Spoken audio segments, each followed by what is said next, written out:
If you've ever visited Britain, you may have noticed something that feels almost like a quiet ritual: the queue. Not merely a line of people waiting, but a sort of social contract performed in public. You might see it at a bus stop in Sheffield, outside a bakery in Bristol, or in a drafty corridor at a GP surgery. Nobody makes a fuss, nobody issues commands, and yet the system holds. It's rather impressive, in a low-key, very British way. Today, we're taking a proper look at the Great British Queue: where it comes from, what it signals, how it's enforced without enforcement, and why it can reveal more about class, fairness, and national identity than you'd ever expect from a bit of waiting around. And yes, we'll also talk about what happens when someone tries to jump it, because blimey, that's when the temperature in the room changes. Let's start with a simple question. Why do queues exist at all? On paper, they're a practical solution to scarcity. There are more people than there is service capacity, so you organize access in a predictable order. But human beings could, in theory, negotiate each interaction in real time, like a marketplace, or rely on brute force, or prefer a chaotic crowd. A queue is a choice. It's a way of saying, we'll take turns, we'll be seen to take turns, and we'll keep the peace. In Britain, the queue has long been treated as a marker of decency. It's almost moral. A good queue implies a good society. Fair, orderly, and considerate. That's the story we tell ourselves anyway. Yet the truth is more nuanced and much more interesting. Historically, the modern British queue is often linked to the Second World War and the years of rationing that followed. With food and goods restricted, queuing wasn't a quaint habit. It was daily life. People queued for bread, for meat, for clothing coupons, for the very basics. Crucially, those queues were public demonstrations of shared hardship. They normalized the idea that everybody, more or less, would wait their turn. If you didn't, you weren't just impatient. You were undermining solidarity. But queuing culture in Britain predates the 1940s. Victorian industrial cities had their own forms of orderly waiting. Outside factories on payday, at labor exchanges, at docks where casual work was allocated. In those settings, queues could be tense, even desperate. The order wasn't always a sign of comfort.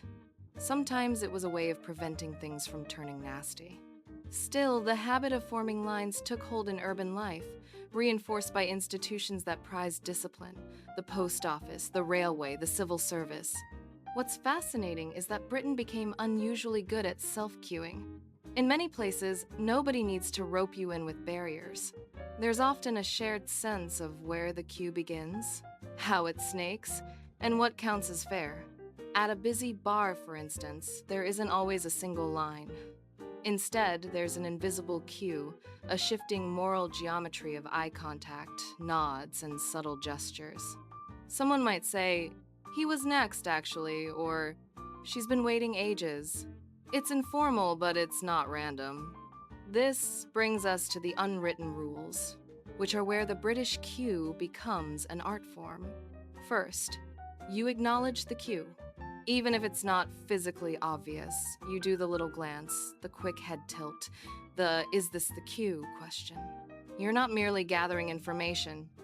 You're publicly declaring your intention to play by the rules. Second, you maintain your position without making a song and dance about it. You don't stand so close you're breathing down someone's neck, but you also don't drift so far back that you create ambiguity. The distance is, well, spot on.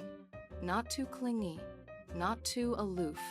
Third, you communicate in a peculiarly British register. Instead of saying, "Don't you dare cut in," you might say, "Sorry, I think the queue starts back there." Or the sharper, more surgical version, "Excuse me, there is a queue." It's polite on the surface, but everyone can hear the steel underneath. And then there's the ultimate British queue weapon, the tut. A tut is not simply a noise, it's a verdict. It says, "I've noticed," and "I disapprove," while allowing the speaker to remain technically non-confrontational. It's passive aggression, yes, but also social signaling. It invites the rest of the line to share the judgment without anyone having to start a row. Why is the queue so emotionally charged? Because it's about fairness. In a queue, fairness is visible. You can literally see who arrived before you. And in a society that often struggles to talk openly about inequality, the queue becomes a small stage where justice is enacted in miniature. You might not be able to control your rent, your wages, or your train being canceled again, but you can at least insist that the bloke who turned up 5 minutes ago doesn't stroll to the front as if he owns the place. Queues also reveal something about British communication styles: indirectness, understatement, and a preference for social harmony. We tend to value not making a fuss. We'll suffer quite a lot before we complain, and when we do, we often wrap it in politeness. Sorry to bother you, can precede a complaint that would make a management consultant weep. Yet, it would be naive to pretend queues are always egalitarian. Sometimes they reflect hierarchy. Consider the priority lane at an airport or fast-track entry at a venue. Those aren't queues in the classic sense. They're a way of monetizing impatience. You can, quite literally, pay to avoid waiting with everyone else. Fair enough, you might say, if you've paid for it. But it also raises a question. Is waiting a burden to be shared or a problem to be outsourced? Even within ordinary queues, social confidence plays a role. The person who politely but firmly corrects a queue jumper is often someone who feels entitled to speak up. Others may stay silent, not because they approve, but because they don't want conflict or they're worried they'll be dismissed. So, the queue can function as a democratic space, but it can also expose who gets heard. There's also regional and situational variation.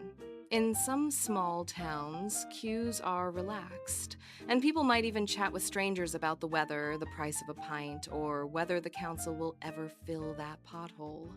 In London, queues can feel brisker and more transactional. People are still queuing, but with headphones on, eyes down, everyone keen on getting on with their day. Transport is its own special category. At some bus stops, people form a perfect line. At others, the crowd clusters and the queue only becomes clear when the bus arrives. Then, you get a swift, silent recalculation of who was there first. Tourists sometimes misread this and step forward at the wrong moment. The locals rarely shout.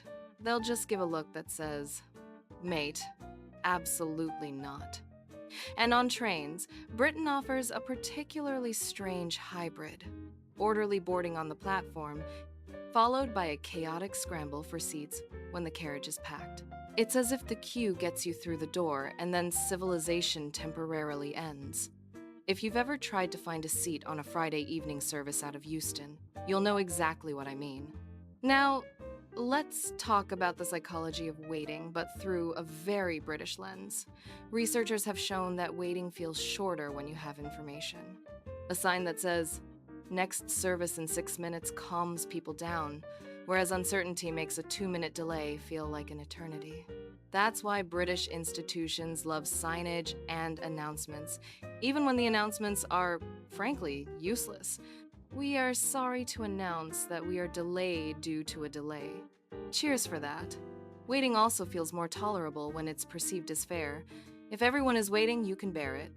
If you feel you're being singled out, or that someone is getting special treatment without justification, irritation rises fast. This is why queue jumping is treated as almost scandalous. It's not merely rude, it's unjust. But what counts as queue jumping? There are obvious cases. Someone walks right to the front and pretends they didn't see the line.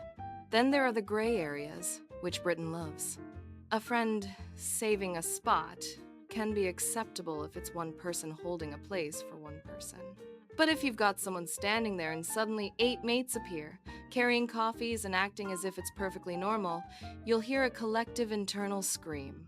Another gray area is the "I'm just asking a quick question" maneuver. Someone approaches the counter, leans in, and says, "Sorry, quick one," as though the laws of time don't apply to them. Sometimes it really is quick. Sometimes it turns into a full consultation. The queue watches, suffering in silence, occasionally punctuating the moment with a resigned sigh. And then there's the polite British exit from a queue when you've made a mistake. You realize you're in the wrong line, perhaps, for returns instead of purchases. The correct procedure is to look mildly embarrassed, say, "Oh, sorry," to nobody in particular, and slip away as if you've remembered you left the oven on. It's important not to appear too dramatic. You must preserve the illusion that everything is fine and you're definitely not bothered. Queues are not just about individuals, they're a feature of British institutions. Think of the NHS, appointment systems, waiting rooms, triage. Most people have a complicated relationship with waiting in healthcare. There's gratitude for the service, frustration at delays, and an acceptance that urgency should override strict first come, first served. Here, the queue becomes moral in another way. We want the sickest to be seen first, even if it means our own wait becomes longer. Or take the pub, that cornerstone of British social life. At the bar, the invisible queue is a test of community ethics. A good bartender is a bit like an air traffic controller, keeping track of who's next, who's been overlooked, and who's trying it on. When it's done well, it's brilliant. When it's done badly, you can feel the atmosphere curdle. In the digital age, Britain has tried to export queuing into apps and booking systems. You join a virtual queue for concert tickets, for customer service, for a slot at the tip.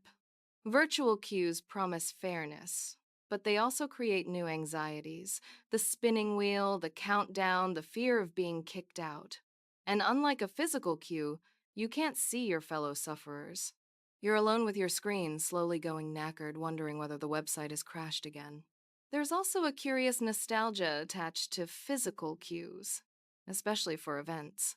Lining up for a midnight book release, queuing for Wimbledon strawberries and cream, waiting outside a theater on a chilly evening with a program in your pocket. Those queues can feel communal, even festive. You talk, you share recommendations, you complain about the weather as if it's a hobby. You're not just waiting, you're participating. So, what does the Great British Queue tell us? That Britain values fairness, at least in public rituals. That we prefer quiet coordination over open confrontation. That politeness can be a tool of control. And that even something as mundane as waiting in line can reveal how a society negotiates trust. Next time you find yourself in a queue in Britain, take a moment to observe the choreography, the subtle spacing, the micro apologies, the glances, the collective agreement that this is how we'll do it. And if someone tries to barge in, you'll see the whole system flicker into action. A tut here, a pointed sorry there, and the line somehow holds. Until next time, thanks for listening. If you've enjoyed this little cultural deep dive, stick around. We've got plenty more where that came from. Cheers and take care.